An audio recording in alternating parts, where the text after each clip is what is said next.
اچھا بھائی، میرا نام نواز ہے، علی نواز ہے، میں کینسر کے مرض میں مبتلا ہوں، میری آخری خواہش ہے کہ آپ میرے لیے نام لے کر دعا کریں، اللہ تعالیٰ علی نواز بھائی کو شفا عطا فرمائے۔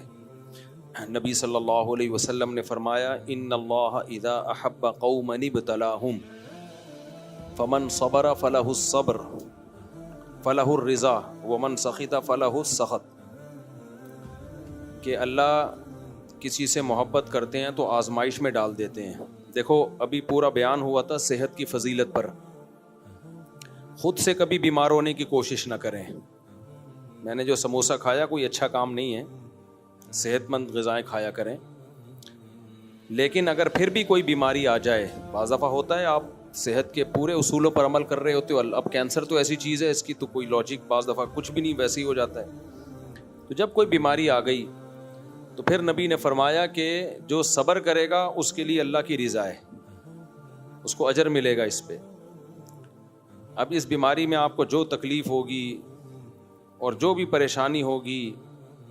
عجل لہ العقوبۃ فی الدنیا، اللہ تعالیٰ آپ کے گناہوں کو دنیا میں معاف کر دیں گے۔ نبی صلی اللہ علیہ وسلم نے فرمایا جس سے اللہ ناراض ہوتا ہے نا تو اس کو آخرت کے لیے سزا مؤخر کر دیتا ہے کہ آخرت میں ہی تجھے میں پوچھوں گا، وہ بہت سخت سزا ہے۔ تو دنیا میں جب کوئی بیماری آ گئی، کوئی پریشانی آ گئی تو اس سے گناہ دھلنا شروع۔ لقی اللہ طاہرا مطہرا،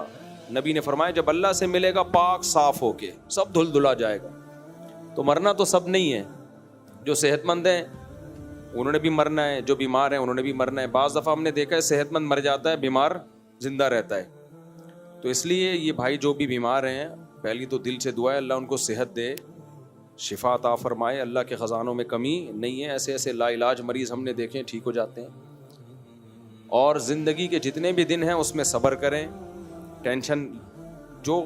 قدرتی طور پہ خود بخود ہوتی ہے پریشانی، وہ تو ظاہر ہے انسان کے بس میں نہیں ہے، خود سے سوچ سوچ کے پریشان نہ ہو، اچھے پہلو کو سوچیں کہ بھائی اللہ نے گناہ معاف کرنے کا ایک موقع مجھے دے دیا ہے، اور توبہ کا موقع مل گیا۔ اچانک موت جو ہوتی ہے اس میں توبہ کا موقع نہیں ملتا انسان کو، بیمار ہو کے مرتا ہے توبہ کا موقع مل جاتا ہے، گویا اللہ خود کہہ رہے ہیں کہ اب کر لے توبہ بھائی جو جو تو نے غلطیاں کی ہیں۔ تو یہ بھی ایک اللہ کی رحمت ہے۔